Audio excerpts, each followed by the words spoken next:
Hello guys, welcome to this video lecture of BSc and MSc mathematics student. इस video में जो है हम लोग सॉल्व एग्जांपल देखेंगे किसका, जो कि हमें रिड्यूस करना है डायगोनल फॉर्म में ऑफ ए गिवन मैट्रिक्स का।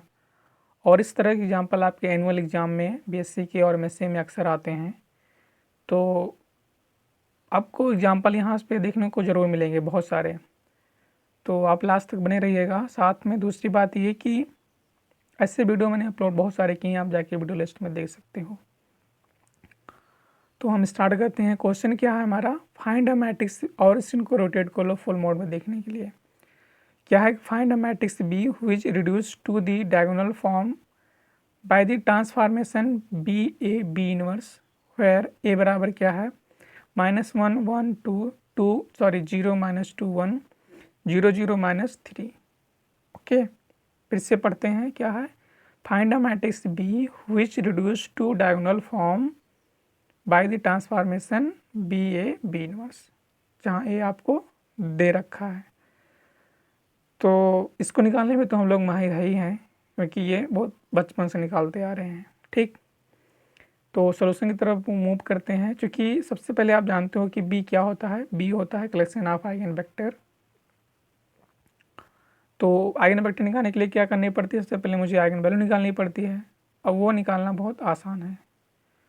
सो इसका सोल्यूशन क्या हो जाएगा, the characteristic question is given by the determinant of A minus lambda I equal to 0। अब चूंकि अगर आप गौर करो इस बात पर, तो देखो ये एक ट्रिंगुलर फॉर्म है। ओके, ट्रिंगुलर फॉर्म होने की वजह से जो इसका डायगोनल एलिमेंट है वही उसका आइगन वैल्यू बनेगा। सो इसकी आइगन वैल्यू क्या आएगी, -1 -2 -3, या फिर चाहो तो मैंने यहाँ निकाल भी रखा है इन्होंने, तो आप यहाँ देख सकते हो। लैम्डा -1 है, लैम्डा -2, लैम्डा -3 है।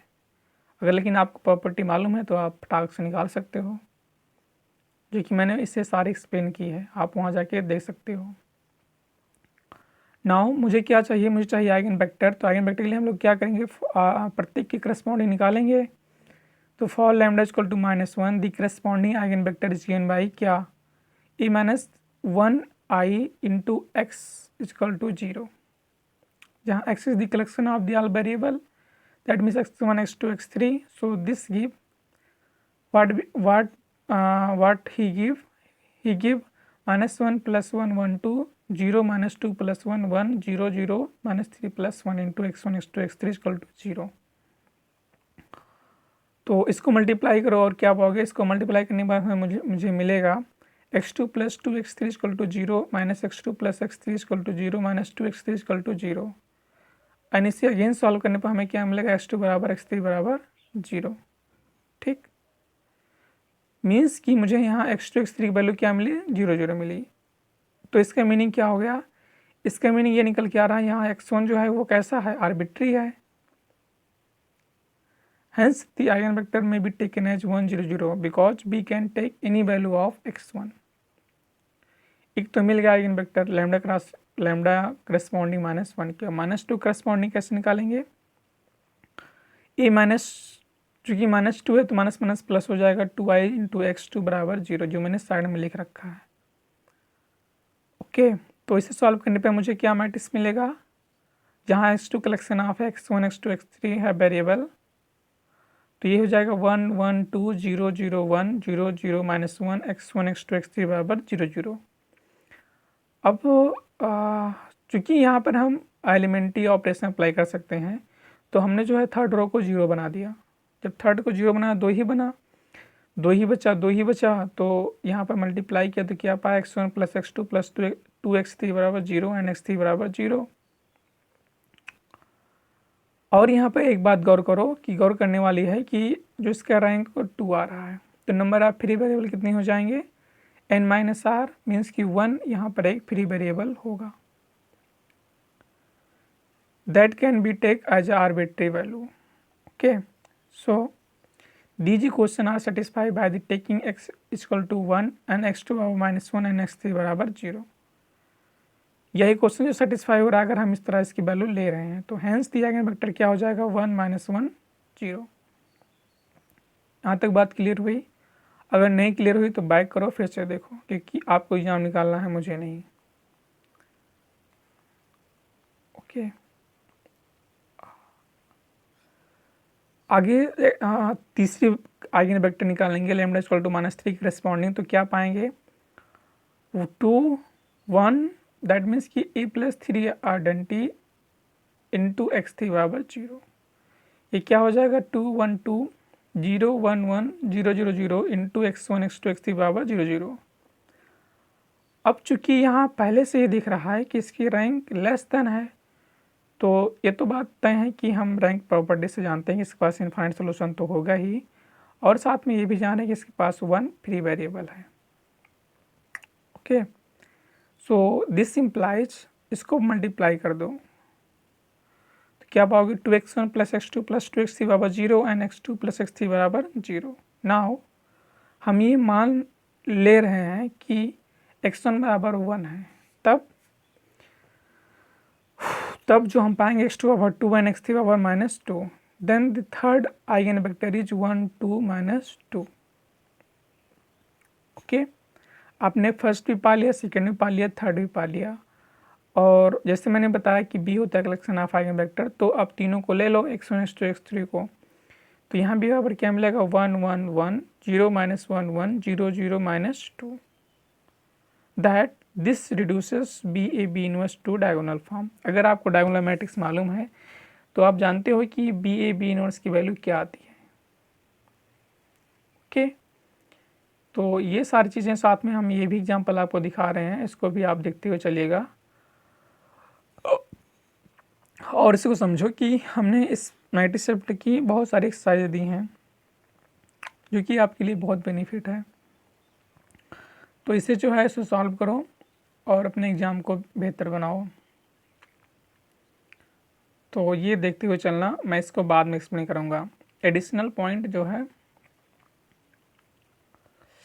इससे कुछ बता देता हूँ, यहाँ समझो जैसे निकालनी है आपको क्या है। पहला क्वेश्चन क्या है, find the value of K for which the system of A question will have a non zero solution. अब नॉन जीरो सोल्यूशन का मतलब क्या हुआ, हाँ will have a non zero solution. तो यहाँ जब के बराबर हम 1 ले लें, चूँकि इसको देखो, इसको निकालने के लिए आपको क्या, चूँकि जानते हो कि ये एक होमोजीनियस सिस्टम है, मीन्स कि ए बराबर 0, तो होमोजीनियस होने की वजह से यह हमेशा कंसिस्टेंट में रहेगा, और कंसिस्टेंट में रहेगा तो रैंक ऑफ ए इक्वल होगा rank of A of argument 0 के। ओके, तो इसके यहाँ से निकालोगे के की वैल्यू आप निकालोगे, तो यहाँ के की वैल्यू क्या करोगे आप लोग, रैंक निकालो इसकी, और जिसमें के है उसके सारे एलिमेंट को 0 करके के वाले को इक्वल कर दो 0 के, मिल जाएगा तुम्हें। दूसरा क्या है, so that the system of A question this is inconsistent. चूँकि अगर तुम्हें मालूम होगा, तुमने वीडियो देखा तो कि अगर एक नॉन होमोजीनियस सिस्टम है, दैट मीन्स ए एक्स बराबर बी, तो यह इनकंसिस्टेंट कब कहलाता है, जब rank of A not equal to rank of A argumented matrix B के। ओके, तो बात क्या हुई कि यहाँ पर जो इसकी रैंक मैट्रिक्स ए की आएगी वह इक्वल नहीं हो रहा है आर्गुमेंटेड मैट्रिक्स के, इसी वजह से जो है यह सिस्टम इनकॉन्सिस्टेंट है। ओके, थर्ड मूव करते हैं। So the system of A question this has unique solution. Unique solution क्या होता है, चूँकि यह एक नॉन होमोजीनियस है, X equal to B type का, तो यूनिक होगा अगर इसके पास जो इसकी रैंक आए वो एन की इक्वल हो जाए, जहाँ एन क्या है, नंबर ऑफ वेरिएबल है, तो यूनिक सोल्यूशन हो जाएगी। इसको रैंक मतलब कोई एलिमेंट इसका रैंक कम नहीं होगा। इसको आप सर्च करना, और इसका सोल्यूशन देखने के लिए अगर कमेंट करोगे तो मेरे पास इसका सारा सोल्यूशन है, मैं प्रोवाइड करा सकता हूँ, लेकिन कमेंट करने के बाद ही। फोर्थ क्या है, how many solution does the following system of A question. इस सिस्टम के पास कितने क्वेश्चन है, चूँकि इसकी नॉन होमोजीनियस है, दैट मीन्स एक्स बराबर बी है, इसकी रैंक निकालो, वहाँ से आप दिख जाएगा यूनिक है या फिर इनफाइनाइट है क्या है। और इसको निकालने के लिए यहाँ चूँकि नॉन होमोजीनियस वजह से यहाँ पर आपको आर्गुमेंटेड मैट्रिक्स लेना पड़ेगा, ए मतलब ए सच दैट बी लिख सकते हो आप। ओके, तो लेकर चलना, उसे आराम से मिल जाएगा। Find the value of K for which the system of A question this have a unique solution. फिर से यूनिक आ रहा है, नॉन होमोजीनियस है, दैट मीन्स कि rank of A equal to rank of A argumented matrix के है। और ये सारे इक्वेशन आपके IIT-JEE या फिर CSIR के लिए बहुत इंपॉर्टेंट है, इसको सॉल्व कर लोगे तो। सेम इसी तरह 6 नंबर क्या है, find the eigen vector of the matrix से आइगन वेक्टर निकालना आपके लिए बाएं हाथ का खेल है, आप जानते हो। आइगन वैल्यू निकालो, इसके करस्पॉन्डिंग आइगन वेक्टर ले लो, आपको आइगन वेक्टर मिल जाएगा।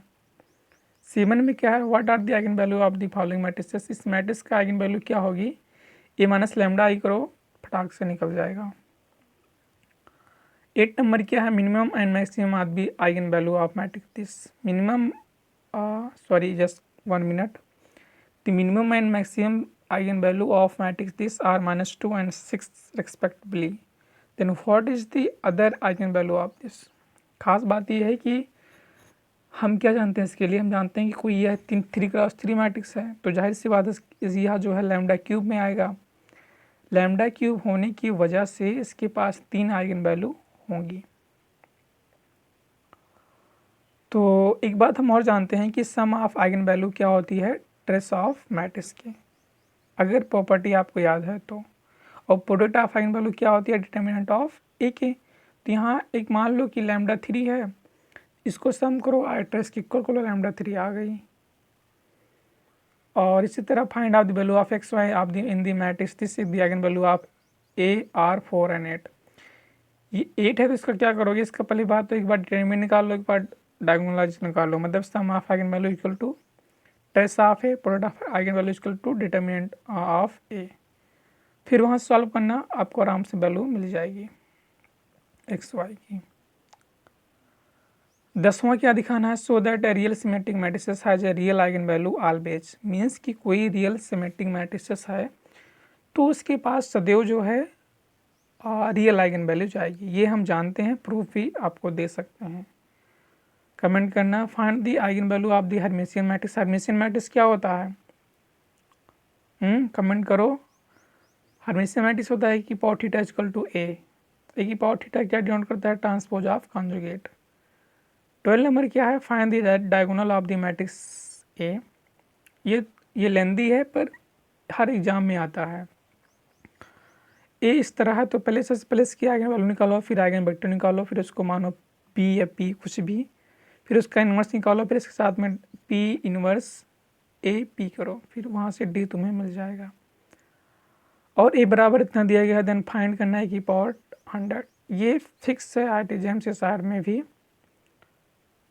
तो इसको निकालना तो सबको आना चाहिए। निकालोगे कैसे, क्योंकि अगर आता नहीं है तो खोपड़ी टनक जाती है एग्ज़ाम टाइम। अभी क्या है, इसको ए स्क्वायर करो, ए3 करो, ए4 करो, ए5 करो, लेकिन जहाँ देख लो कि स्क्वायर बराबर से आइडेंटिटी, मतलब ऐसे सेम ही एलिमेंट आने लगे तो ठीक है, नहीं आता है तो आप स्क्वायर करो, 4 करो, 10 करो, इस तरह करोगे तो आसानी के साथ मिल जाएगा ए की पावर 100। बट प्रोसेस तो थोड़ा लंबा है ही है। तो आई थिंक एडिशनल पॉइंट हम लोग नेक्स्ट वीडियो में डिस्कस करते हैं, तो ये आपके लिए बहुत ज़्यादा ही बेनिफिट हुआ। तो इतना तो बनता है कि आप इस वीडियो को लाइक करें, सब्सक्राइब करें चैनल को, और शेयर भी करें, ओके। और जो दिक्कत हो कमेंट भी करें, हम ज़रूर से सॉल्व करेंगे। तो once again thank you for subscribing this channel.